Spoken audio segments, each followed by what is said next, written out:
What's going on, guys? Seth and Chevy here. We just watched episode 12 of season 1 and the finale of DanDaDan. Sadly, apparently, this is the last episode of this season, although we did get confirmation that season 2 is coming in July, so not that far out. And given how abruptly this episode ended, barely a cliffhanger, just kind of like just ends. I'm not surprised.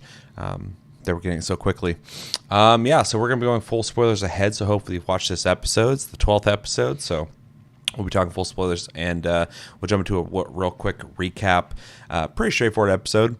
Basically, the beginning of the episode, we find out that mannequin, the female mannequin, is going to stay with them. The male mannequin went back to school. He's going to be visiting. We get this whole sequence of Momo hanging out with her all night, and then by the morning he shows up. We also get a couple moments of Akarun fighting his feelings of jealousy with Gigi, just constantly, being hyperactive and being overly involved with everything and making Momo laugh and stuff, which is, just making Akarun kind of digest how he's feeling about this, but also awkwardly trying to insert himself and be assertive in these situations, considering one thing we see multiple times this episode is Akarun talk about how Momo was his first friend, and later we find out that Gigi will now be basically a second and first male friend, I guess. So they decide to, they don't decide, they're going to Gigi's cursed house to take a look at it. Akarun is going with them. They take the train. More awkwardness ensues with Gigi doing what Gigi does and just constantly making noises, and Momo laughing while Akarun is trying to figure out how he can combat feeling so jealous, I guess, with what's happening, and also try to assert himself. He does a little bit this time in a less awkward way, but still kind of weird. And they get to Gigi's town, which is on a hot spring. It's like a volcano, volcanic area. It's a very steep area, very mountainous. As they're going up, you see these people in the background who are pretty ominous looking. They're all very creepy.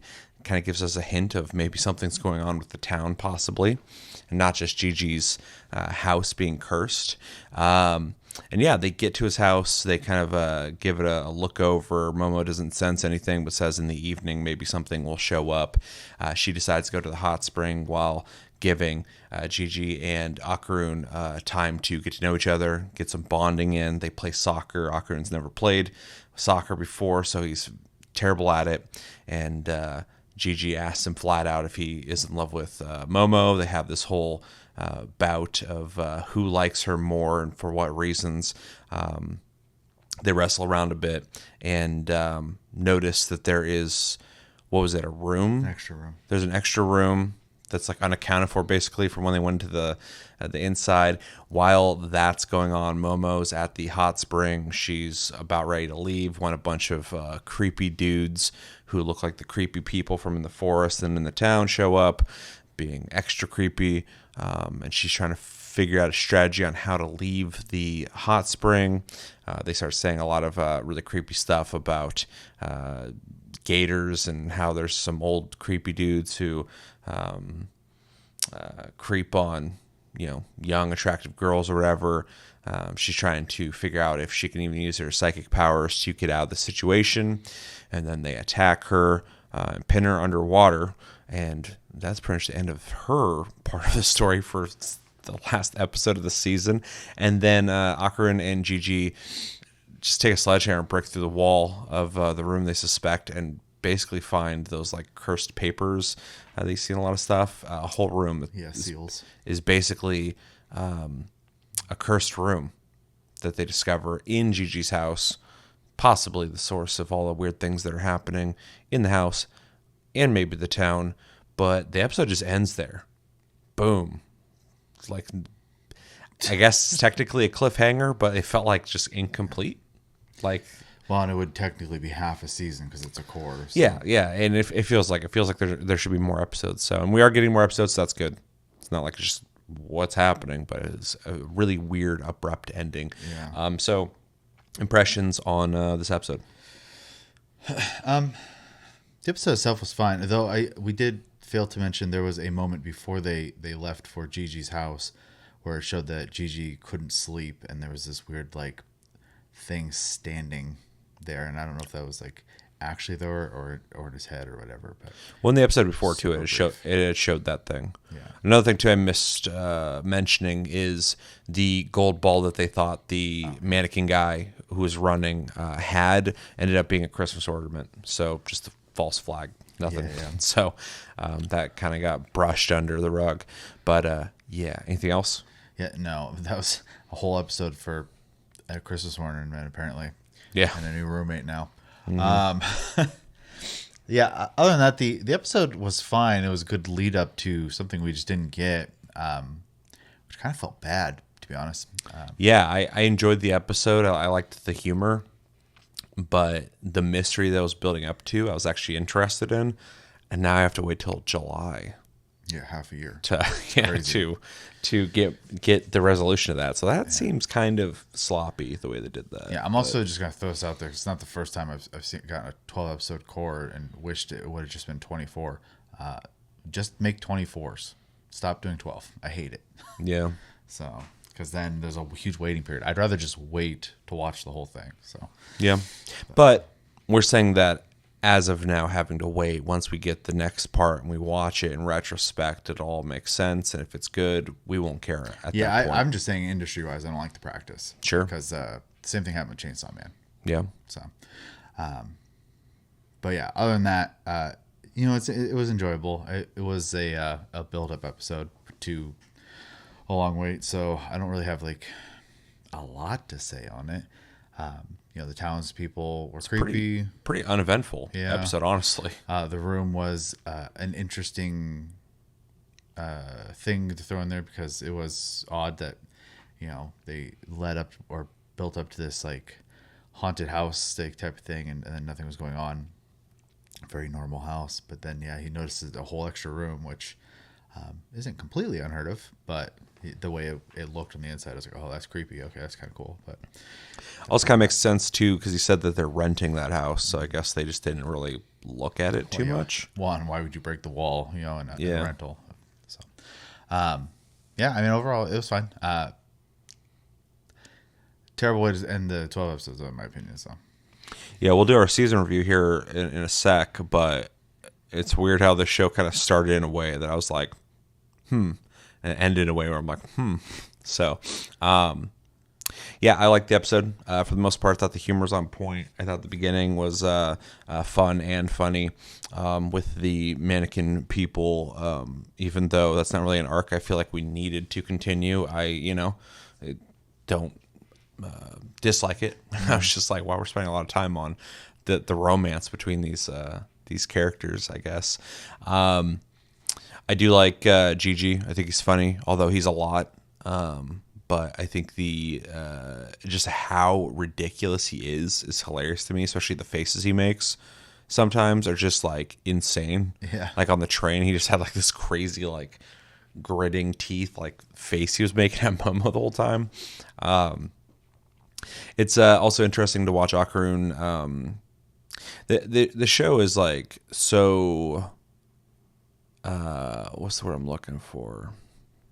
It's like in its portrayal of Akarun, it's very vulnerable in the sense that like a lot of people wouldn't be honest about these feelings that I feel like a lot of people probably have felt in their life, especially when they're younger. And it's fun to kind of watch him try to figure these out in real time from being younger, having these new experiences, meeting new people, how he feels about Momo. And this episode didn't go super deep, but it is interesting to see in two different times he felt like he was kind of being left out. He didn't know how to process that. He didn't know if it was him being wrong for that, or if he should be doing something to change the circumstances. Maybe should insert himself into the conversation, try to be funny or try to be interesting, even though obviously if you just try to force that, it's not going to work well. And we saw that it was awkward for him. But those moments, I think, add to his character. It's fun to kind of watch his journey of trying to grow up, learn lessons socially, but that we all do. So yeah, the beginning was fun. The train sequence was fun. It's just funny in general. It's also weird now that I've tried many times now Japanese snacks and seeing the bag full of them. Once you pulled those one little square pink things out, I've had those before. Yeah. So it's like, it's just kind of interesting to be like, oh yeah, I know exactly what those are. But yeah, the train part is cool. The journey up the stairs was funny just because Gigi apparently just has like infinite stamina while they were struggling. Makes sense for all of his energy that he has. The creepy people, I gotta wait till July to find out about, but I was curious about them. I like the idea that the whole town is basically possessed, possibly.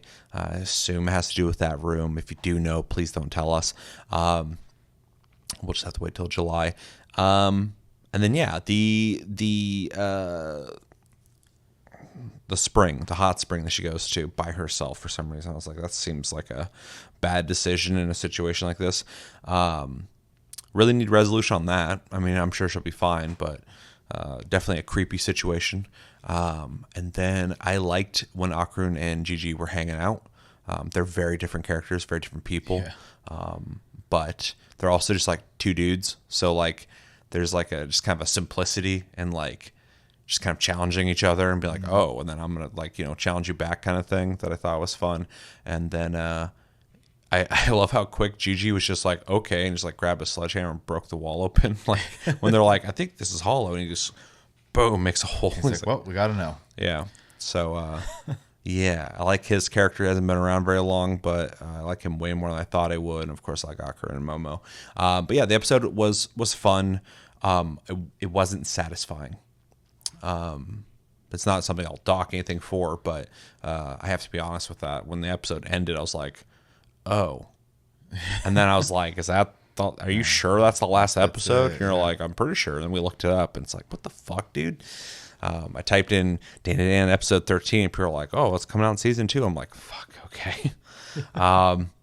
So yeah, that's that. We've watched the full season, so we'll do our season review. How about you lead us? What did you think of season 1 of DanDaDan, and what would you grade it? Yeah. So overall, it was enjoyable. I do feel there was some weak moments in the beginning and the end. Pacing in the beginning of the show was way too rapid. But yeah. In retrospect, it won't be so bad. But going into it blindly was kind of rough. Yeah, and it was just, it was just a hyper, bunch of scenes for a while that obviously like led into something, but I felt like it was just less interesting than once we started actually like learning about the characters. Once we got into it. From that point forward, I enjoyed every episode quite a bit, and then we got to this episode, and though I enjoyed it, I probably enjoyed it the least, and not just because of the way it ended, but because it was just kind of meandering about a bit, because it was cleaning up the last episode, and then it was a train ride, and then the events. Well, and it was like actually a lot of meandering. The first, I mean, they talk about a lot of stuff, but like in the beginning of the episode, they're hanging out in the living room. Yeah. Then they're hanging out outside. Then they're hanging out on the train. Then they're hanging out walking up the stairs. Yeah. And then they're hanging out either in the hot spring or in the house. So it's like, it's a very like down tempo episode that really felt like it was building up to something that would have been satisfying, but we didn't get it. So, and I mean, that's this first part. So I have to include it. So yeah, overall, I mean, I definitely enjoyed it. I do think also the characters are very good, which is the strong point of the show for me. Yeah. The art is also very nice. I love the character designs. It really matches their personalities a lot, especially once they start like being more emotive with their like true selves and stuff like that. Really easy to like people in the show. So it's got good writing. Yeah. The aliens and or supernatural beings in the show are also all very interesting takes on things that we know, but obviously like their visual style in the show is very unique. The aliens being these weird like old dudes that are like robots kind of, and have some psychic power, but also just have like this weird robotic arm thing that has a needle and a hand and all that stuff is very strange, but it fits the vibe of the show for sure.